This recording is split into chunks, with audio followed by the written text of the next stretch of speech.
Well, g'day viewers. Right, this is just a quick update. Just want to show a couple of things. Firstly, the trailer did pass for rego. I went through a big month-long process of getting numbers off the government, and got allocated me numbers. Took it in for the inspection yesterday. Passed, no problem. Got my numbers stamped on.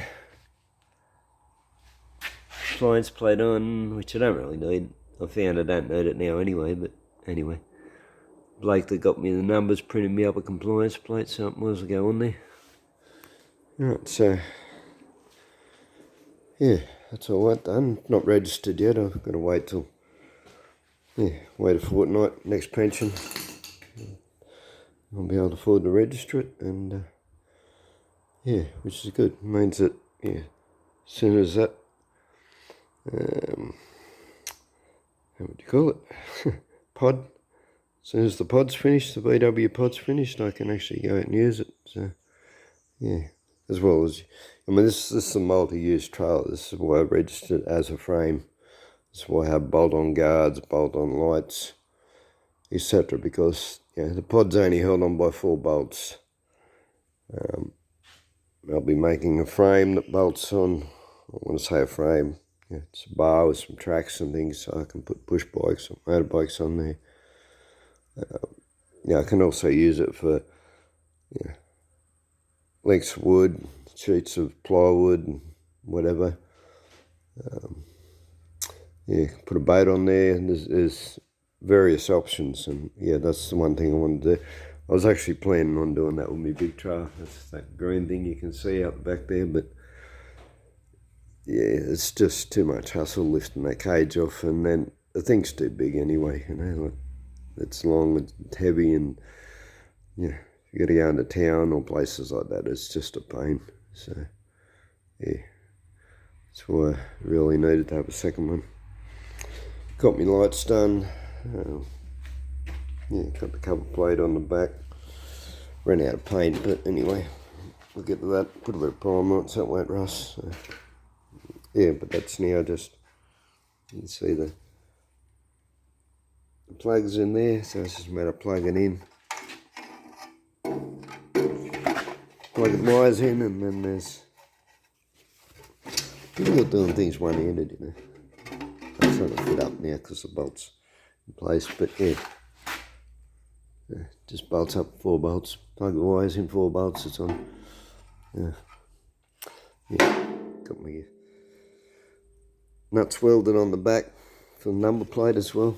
So anyway, that can go out to the shed now with the guards, because I won't be wanting that on there for a while now. What I'm doing at the moment,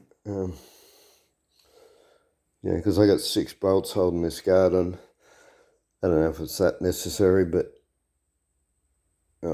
it sort of is, because it wants to flex. When I had 3 in there to start with, but it just wants to flex all the time. So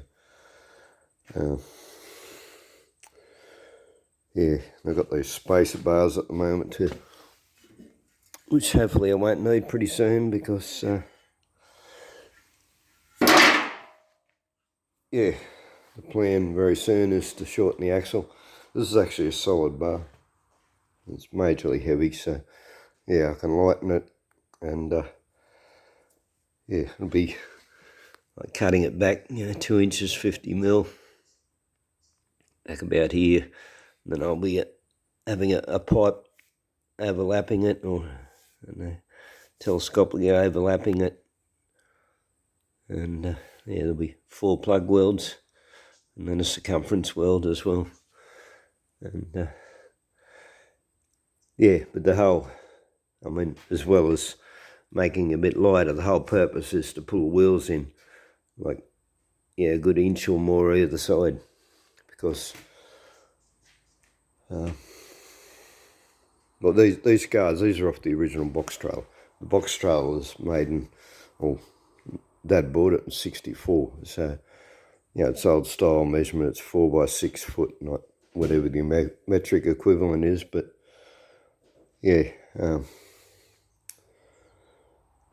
And so, like I made this 1200. Actually, it's a bit more than that, 1240. But yeah, just the axle, the wheels are just sticking out too wide for this application, and they're too wide for the pod as well. You know, they only just fit inside. If you went over a serious bump, it'd scrape the guards. So, yeah, so I'll be shortening the axle, and then yeah, from then on I won't need these spreaders. Just these pieces here. So that'll make it a whole lot easier. But yeah, as I said, it's a hassle having bolts and nuts.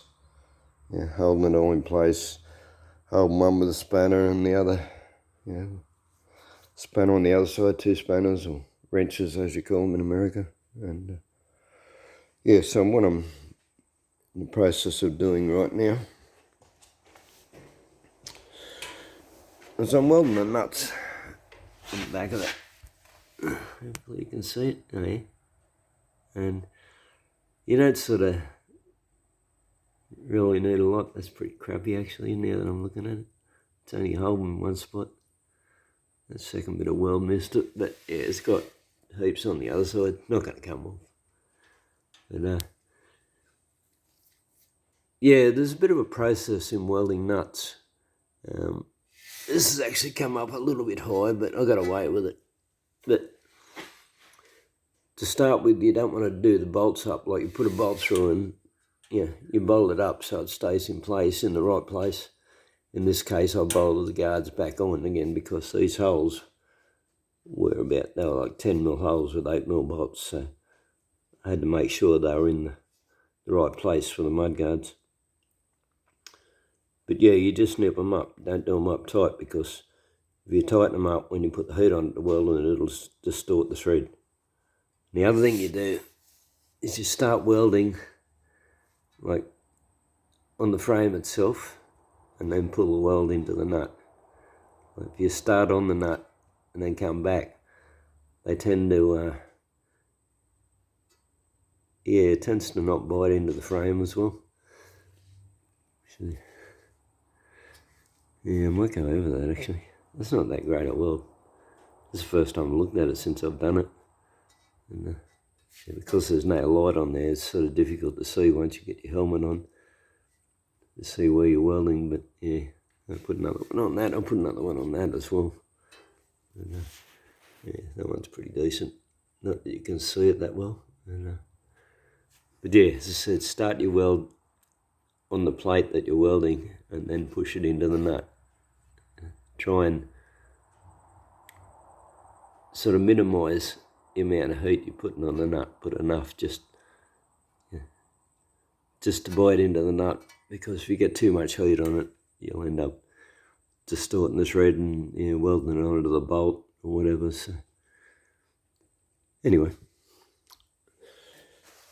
yeah. So the other thing I forgot to mention, I made a video on my bug, how it's my Marja. Guess you haven't watched any of my other videos. And I had an issue with the choke staying on, and yeah, wasted a whole lot of fuel on a trip. And yeah, I come to the conclusion I never used it anyway. It wasn't necessary. And yeah, the other issue was that, so I had this coming right over here and tucking under here, but upon thinking about it, the fan is just there, so the engine is pulling the air away from the air filter, and so you're both restricting your airflow into the carby and reflecting your airflow into the fan. So, and the other issue I had was that because it was coming across the top here, it was making it difficult to top the oil up.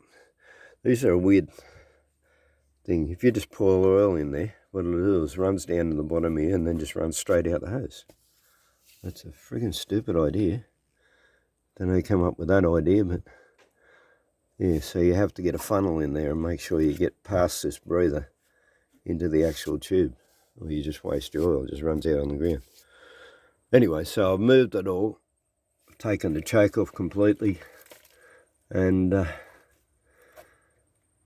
yeah, I come to the conclusion, I was thinking about it, because this is coming in from the side, not, because it doesn't have just a standard air filter that breathes from all sides. I think it was coming in and hitting the air filter and hitting I'll get it right in a minute, hitting the choke butterflies, and the choke butterflies were actually restricting the airflow and creating turbulence. Well, a little bit of turbulence is okay, but you don't really want it up there. You want a little bit down here just to mix your fuel. Yeah, so I said I took the choke out altogether, and yeah, it's actually running better. My fuel economy is back to where it should be again. I had to put a rubber plug in there. I glued it in, but yeah, might have another go at that. Looks like it's working its way out already. And yeah, because that's where the choke lever comes down, so I had to plug that off. Yeah, and I put that's a water deflector, because you've got a vent straight here. Yeah, so you don't want rain coming in. That's one issue you get was, foam filters and pod filters, and yeah, they'll soak up the water. I had this issue on motorbikes where, as soon as it starts raining, they start marking up and missing and falling, and having all sorts of issues because they start soaking the water up. This is still a bit flappy too. Yeah, I'm going to get another bit of aluminium riveted onto the end of the filter and come up and put a screw in there. I think can't rivet that. I could, but yeah, you want it to be able to separate from your filter. So yeah, there's still a job to do that, but yeah, as I said, it has made a difference. It's actually running quite a bit better now than it was. So yeah, all of those factors must have been restricting the airflow. Yeah.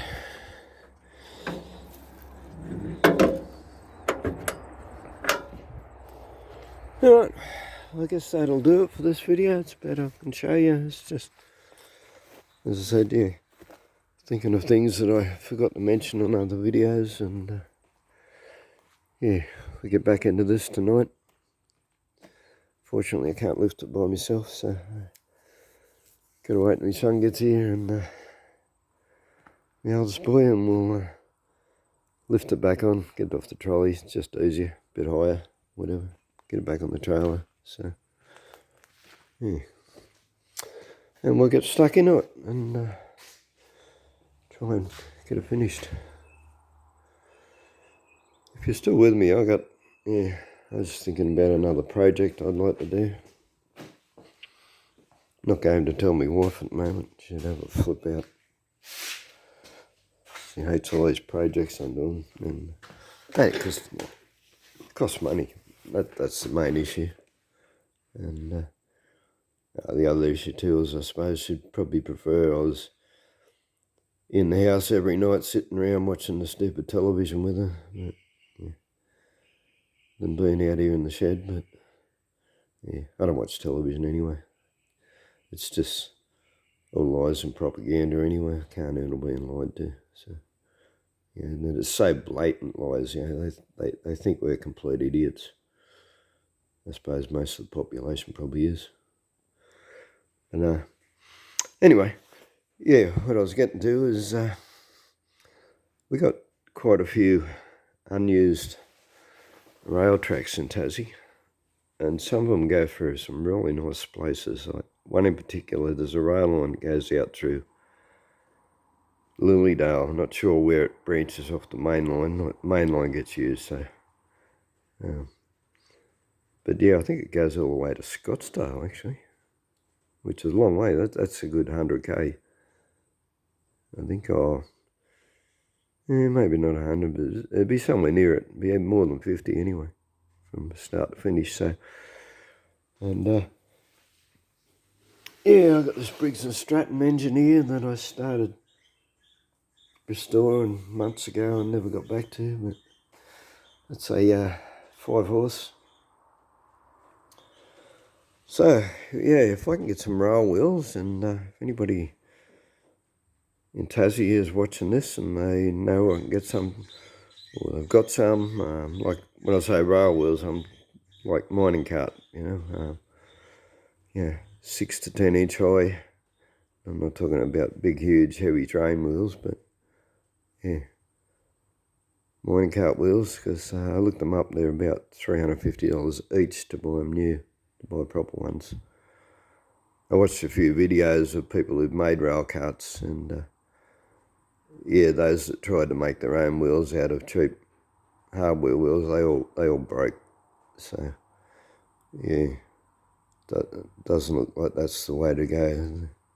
The way to go is to get proper steel rail wheels. But anyway, not that it's like to happen anytime soon, maybe not even this year, but yeah, that's the next thing that's interesting me, is I want to make a cart with this 5-horse Briggs.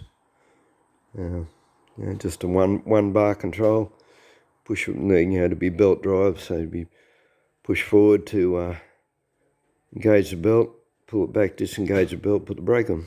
So yeah, be fairly simple sort of thing. Probably a 5-seater at the moment, because there's 5 of us in this family. And, yeah. Anyway, that's enough rambling on for now. So yeah, if you're still with us, thanks for watching, and hopefully catch you next time. Bye.